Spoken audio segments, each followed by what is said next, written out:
दिल्ली 20 अक्टूबर 2006 Harinagar police station.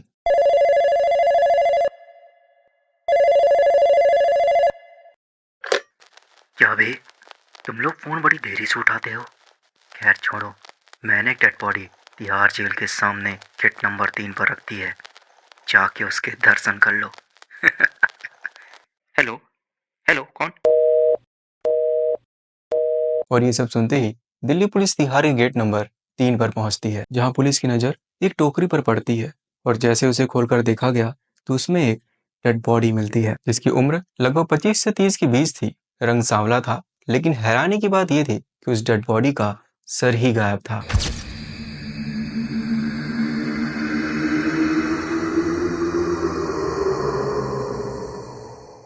और just इसके बगल में एक चिट्ठी भी रखी थी। और जैसे उसे खोलकर देखा गया तो उसमें पुलिस के लिए ढेर सारी गालियां लिखी हुई थी, और उसके साथ ये भी लिखा था, तुम लोग मुझे कभी भी नहीं पकड़ पाओगे, क्योंकि मैं कोई गैंगवार नहीं हूँ कि मुझे केस खुलने का डर लगा रहेगा।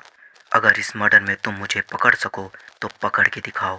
तुम्हारे इंतजार में तुम लोगों का बाप और जीजा जी सीसी। इस वक्त एक बड़ी खबर दिल्ली से आ रही है। सफदरजंग एनक्लेव एरिया के डियर पार्क में एक 30 साल के व्यक्ति का शव मिला है। नॉर्थ वेस्ट इलाके में एक लावारिस शव बरामद हुआ है। ये घटना दिल्ली के अंबेडकर नगर की है, जहां पुलिस टुकड़ों में मिली लाश का सिर्फ। Welcome to Vinay Mishra show and you are watching.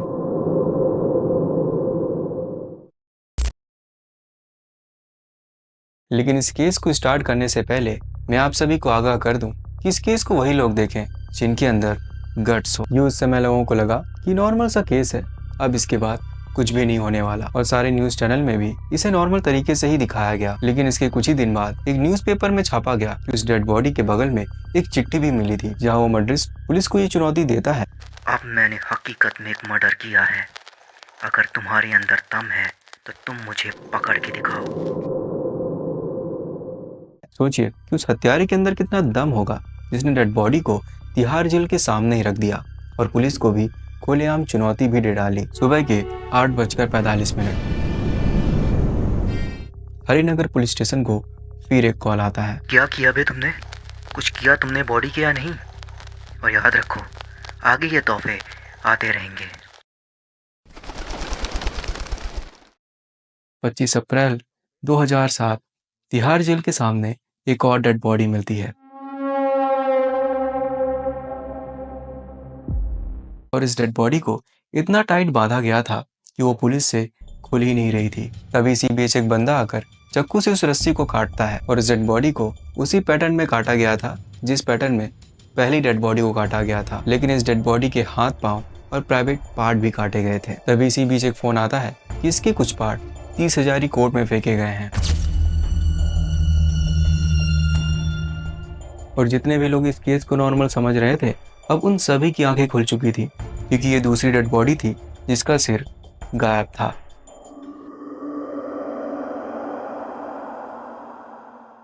यहाँ पर पुलिस से कुछ गलती थी, लेकिन जब डेड बॉडी का सर ही ना हो तो पुलिस उसे कैसे आइडेंटिफाई कर पाएगी। और उस समय दिल्ली में ना ही इतने सीसीटीवी कैमरे थे और ना ही कुछ ऐसे रिसोर्सेज थे कि पुलिस कातिल तक पहुंच सके। पुलिस अपनी इन्वेस्टिगेशन में लगी थी कि उन्हें 18 मई 2007 को तीसरी डेड बॉडी मिलती है तिहाड़ जेल के सामने गेट नंबर 3 में। और इस डेड बॉडी का भी हाल उन दो डेड बॉडी जैसा ही था।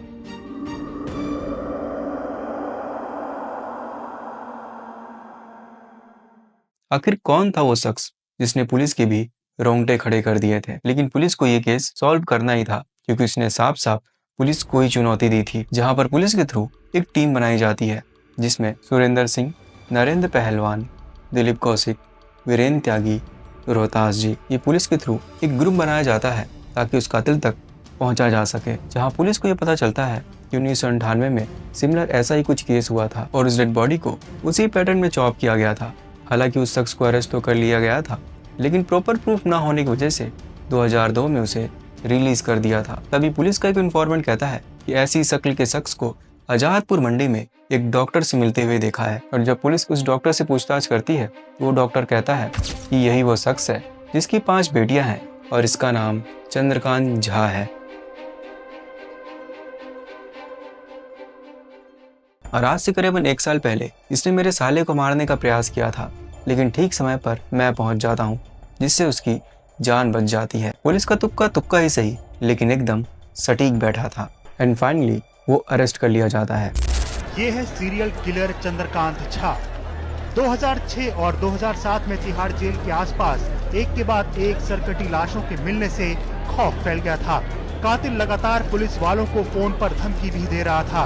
यही चूक चंद्रकांत को महंगी पड़ी और चंद्रकांत पकड़ा गया। जी हाँ, यही था वो शख्स जिसने ये सभी मर्डर्स किए थे। आखिर कौन था चंद्रकांत झा और क्या कारण था जिसके चलते इसने 3 हत्याएं ही कर दी। लेकिन इस केस को समझने से पहले हमें थोड़ा पीछे चलना होगा। साल 1967 बिहार के एक छोटे से गांव गोसाई में चंद्रकांत झा का जन्म हुआ था। उसके पिता नहर विभाग में काम करते थे और माता एक शिक्षिका थी और वो 6 भाई थे, जिसके कारण उसके खान पान और पढ़ाई पर काफी असर पड़ा, जिसके कारण वो अपना गांव छोड़कर 1990 में दिल्ली आ गया और आजादपुर मंडी में सब्जी बेचने का काम शुरू कर दिया। लेकिन वहां भी मुसीबतों ने उसका पीछा छोड़ा नहीं। पुलिस वाले आए दिन उससे पैसे मांगते और उसे मारते। और जिस मंडी में वो काम कर रहा था वहां पर रेडियो की कुछ एसोसिएशन थी जिसको पंडित नाम का शख्स ऑन कर रहा था और पंडित हर महीने उन सभी लोगों से पैसे लिया करता था, क्योंकि उसका कहना था कि ये मैं पैसे पुलिस वाले, एमसीडी और ठेकेदारों को देता हूँ। लेकिन चंद्रकांत ने साफ साफ मना कर दिया कि ये मैं पैसे नहीं दूंगा। इसी के चलते दोनों के बीच झगड़ा चालू हो गया और चंद्रकांत के सब्जी काटने वाला चाकू पंडित के हाथ में जा लगा, जिसके बाद पंडित ने पुलिस को कंप्लेन कर दी और पुलिस ने चंद्रकांत को अरेस्ट कर लिया और साथ ही पुलिस ने उसकी पत्नी को भी अरेस्ट कर लिया, जबकि वो वहां थी ही नहीं।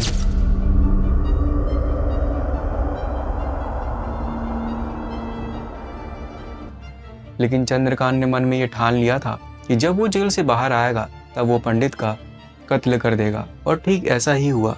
जब वो जेल से बाहर आया उसने पंडित का कत्ल कर दिया। लेकिन आपने एक बात पे गौर किया होगा कि मैंने कहा था जहां पुलिस को ये पता चलता है कि 1998 में सिमिलर ऐसा ही कुछ केस हुआ था और उस डेड बॉडी को उसी पैटर्न में चॉप किया गया था। हालांकि उस शख्स को अरेस्ट तो कर लिया गया था, लेकिन प्रॉपर प्रूफ ना होने की वजह से 2002 में उसे रिलीज कर दिया था। वो डेड बॉडी पंडित की ही थी जिसको चंद्रकांत ने इतनी बेरहमी से मारा था और उन 3 लोगों को उसने किसी न किसी कारण से ही मारा था।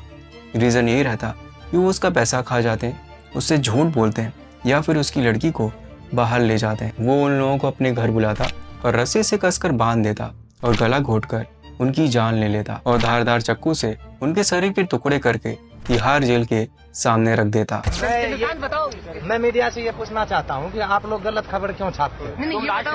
आप मेरे पहले सवाल का जवाब बताओ।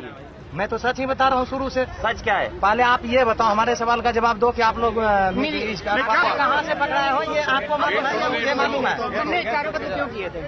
हमने चारों कत्ल क्यों किए? कत्ल हो सकता है हमने 4 से भी ज्यादा किया हो, आपको कैसे मालूम? 4 ही है। लेकिन वो सारी dead body Tihar gate number 3 पर ही क्यों रख रहा था? क्योंकि वहां पर हेड कांस्टेबल बलबीर की ड्यूटी रहती। क्योंकि जब चंद्रकांत जेल में था तो वो बलबीर ही था जो उसे खाना कम दिया करता था और उसके कपड़े उतरवाकर उससे उठक बैठक करवाया करता था। इसलिए पुलिस के प्रति उसके मन में एक अलग ही घृणा हो गई थी। और जब दूसरी डेड बॉडी तिहाड़ के गेट नंबर 3 पर रखी थी तो मैंने कहा था तभी सी बीच एक बंदा आकर चाकू से उस रस्सी को काटता है। वो कोई और नहीं चंद्रकांत झा ही था जो वहां पर मौजूद था। लेकिन यहाँ पर भी एक सवाल उठता है कि चंद्रकांत उन सभी डेड बॉडी के सिर को क्या करता था? पुलिस इंटेरोगेशन में उसने कहा कि उन्होंने इतने पाप किए थे कि उनके उद्धार के लिए मैं उनके सर को यमुना में फेंक दिया करता था। सीरियसली, वो उनके उद्धार के लिए उनके सर को यमुना में फेंक दिया करता था, जबकि पाप वो खुद भी कर रहा था। हालांकि पुलिस को काफी मशक्कत करनी पड़ी, लेकिन पुलिस ने भी आखिरकार दिलीप का स्कल खोज निकाला। और जब पुलिस चंद्रकांत के घर में जाकर देखती है तो उन्हें वहां से 2 धारदार चाकू मिलते हैं और साथ ही खून के कुछ छींटे भी मिलते हैं, जिससे फॉरेंसिक में ये क्लियर हो जाता है कि वो डेड बॉडी उन्हीं 3 लोगों की ही थी। और चंद्रकांत मारने से पहले उन सभी लोगों की तस्वीर भी लिया करता था, जिसकी फोटोज ये हैं। ये कुछ लोगों की तस्वीर है जिनकी जान चंद्रकांत ने बड़ी ही बेरहमी से ली थी। हालांकि पुलिस के पास उसके खिलाफ काफी प्रूफ्स थे, जिसके चलते उसे उम्र कैद की सजा सुनाई गई। सीरियल किलर चंद्रकांत झा को उम्र कैद की सजा सुना दी है। अदालत ने इस मामले को रेयर ऑफ रेयरेस्ट की जगह रेयर मानते हुए चंद्रकांत झा की जिंदगी की आखिरी सांस जेल में बिताने का हुक्म दिया है।